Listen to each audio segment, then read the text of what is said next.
Fidel Márquez, muy buenos días. Ya estás en los estudios de la ciudad de Guayaquil. Bueno, el día sábado se lanzó la gran minga agropecuaria.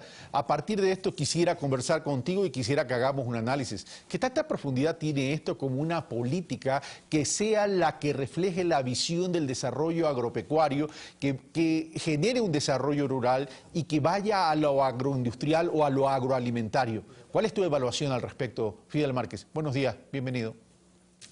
Buenos días, Carlos. Yo creo que en el centro de la discusión del desarrollo del país deberíamos tener siempre el desarrollo agropecuario, pero un desarrollo que tiene que partir de lo local para insertarse en el mercado internacional. ¿Qué quiero decir con esto? Que si nosotros analizamos los ejes que se han planteado en la minga agropecuaria, que fue lanzada el sábado pasado, nos vamos a dar cuenta que todavía estamos hablando en la epidermis del problema. Deberíamos tener nosotros hecho un análisis completo de qué elementos o qué tipo de ventajas comparativas y competitivas se tienen en cada una de las zonas o regiones del país desde el punto de vista agropecuario para impulsar ese desarrollo en función de qué, en función de generación de empleo local, pero además de eso en función de generar posibles exportaciones que nos lleven a incrementar los recursos frescos que necesita el país. A partir de lo local. Esos son los objetivos, Fidel, pero el tema dice, estamos en la epidermis del problema. ¿Significaría entonces que tenemos que profundizar para generar un cambio estructural? Ese cambio estructural, ¿dónde deberíamos enfocarlo? Porque los objetivos están claros, tenemos que generar empleo, tenemos que disminuir pobreza, tenemos que colocar mejor nuestros productos, tenemos que incentivar la producción, trabajar en productividad. Pero ¿dónde tenemos que enfocar el tema estructural de la política agropecuaria entonces? En primer lugar, Carlos, y de ahí partía yo, ¿qué ventajas competitivas y comparativas tenemos en cada una de nuestras producciones por zona especial de agrícola que deberíamos plantear? Por ejemplo, y voy a lanzar una idea que veo que todavía no se lanza con fuerza en el país. Nosotros tenemos ventajas comparativas en cuanto a calidad de productos por condiciones naturales. Podemos nosotros generar una gran producción que abastezca un mercado mundial, no. ¿Qué podemos aprovechar nosotros? Aprovechar la producción orgánica de productos orgánicos para determinados nichos del mercado a nivel internacional. Buscar y focalizar esas zonas donde tenemos esa situación y a partir de esas características empezar a generar proyectos que generen empleo, porque al ser productos orgánicos van a demandar mayor cantidad de fuerza de trabajo que si lo comparamos cuando se utilizan los pesticidas y otro tipo de actividades culturales que se hacen en la agricultura o en la parte agropecuaria y que generan menor cantidad de empleo en cuanto a fuerza de trabajo. Por este lado, nosotros ¿qué tenemos que plantear entonces? Primero, busquemos y ubiquemos aquellas ventajas comparativas que tenemos inicialmente. Puede ser cacao, camarón, el nombre que querramos poner. Busquemos y detectemos. Flores, por ejemplo. A ver, pero cuando tú me dices busquemos y detectemos, estaríamos hablando ya que están no tenemos, detectadas. Ok, a eso iba. Es decir, porque el busquemos y detectemos me estaba preocupando. El censo agropecuario ya existe. Significaría que no tenemos un mapa de oportunidades, pero tú planteas un tema. Planteas las especialidades de acuerdo a las zonas territoriales. Y me imagino que cuando me hablas de zonas territoriales, me estás hablando de las zonas de planificación que la propia Semplades ya lo tiene y que está establecido, pero que no lo estamos apuntalando. Ahora, ¿cómo articulamos la producción con la agroindustria y los agroalimentos? Porque ahí tenemos un tema fundamental. Es verdad, no es que estamos queriendo dejar de ser un país primario exportador, pero tenemos que complementarlos con valor agregado para casualmente llegar a esos nichos de mercado que tú mencionas. Claro, Carlos, pero el valor agregado está en lo orgánico, está en que tomemos cuáles son nuestras propias características. ¿Y quién dijo que lo orgánico no es un valor agregado en estos momentos? ¿Te centrarías tan solo en lo orgánico? Me centraría en lo orgánico porque es algo que nos puede dar a nosotros determinados volúmenes de producción propios. Porque recuerda que nuestra producción tampoco es la gran producción que pudiera tener Brasil, digamos. cuando tuvo Brasil con la caña de azúcar, por ejemplo, y tú lo recordarás ese ejemplo, o que pueda tener países con grandes extensiones de tierra. Nosotros no tenemos esas características y tenemos que acoplarnos a nuestras características. Pero ahí eso es uno. Dos. Tú puntualizas un tema de productividad ahí.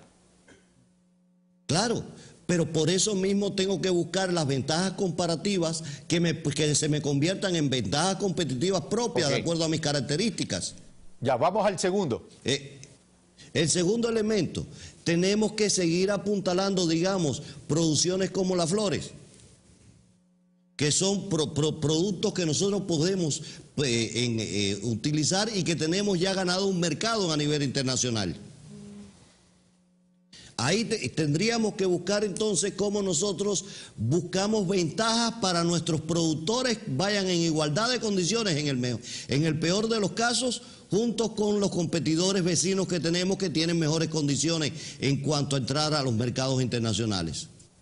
Eso también lo tenemos que apuntalar ahí como desarrollo para la parte del desarrollo agropecuario en el país. Vamos a un tercer elemento de la estructura. En cuanto a y ahora vamos a un tercer elemento y no menos importante, que es la alimentación nacional.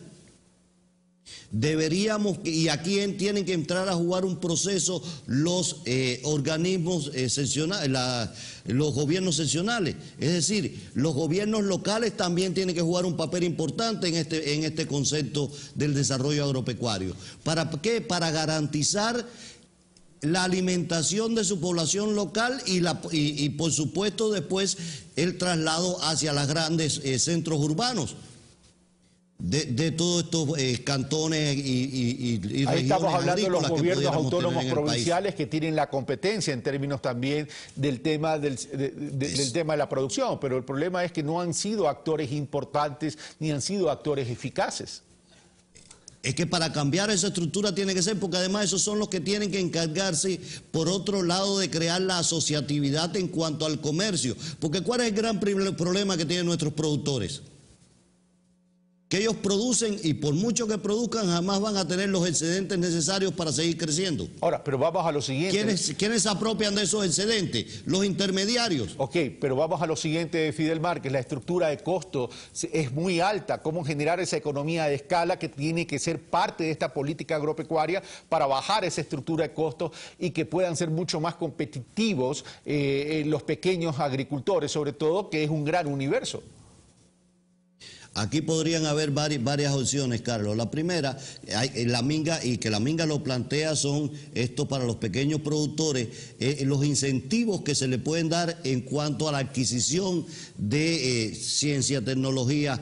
Y por otro lado también tiene que darse el hecho de la asociatividad entre los pequeños productores para abaratar costos. Hay que estimular y, por ejemplo, poner a aquellos productores que se asocien y creen determinado tipo de asociatividad para bajar costos, serán beneficiados por determinados incentivos, sean tributarios o sean incentivos de facilidades comerciales o incentivos de facilidades de préstamo. Pero además tiene que haber otro elemento. Debemos crear un proceso donde los institutos de investigaciones bajen hasta nivel de estos gobiernos seccionales y se puedan crear hasta centros de investigación que pueden estar asociados a universidades públicas o privadas o institutos tecnológicos de agropecuarios que vayan a impulsar la creación de tecnologías propias de acuerdo a las regiones donde estén enclavados.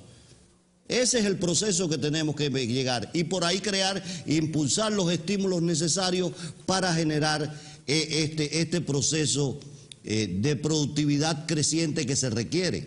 Y además con esa parte estamos evitando, porque la idea no es que el campo venga a la ciudad, sino que la ciudad vaya al campo.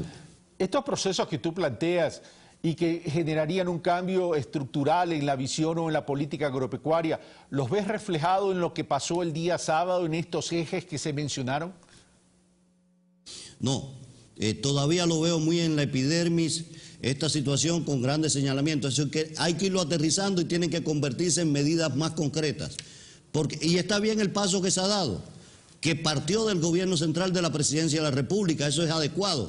pero ahora tiene que estructurarse eso de tal manera y que las mesas de diálogo propongan los programas concretos y las medidas concretas que se deben llevar adelante acá.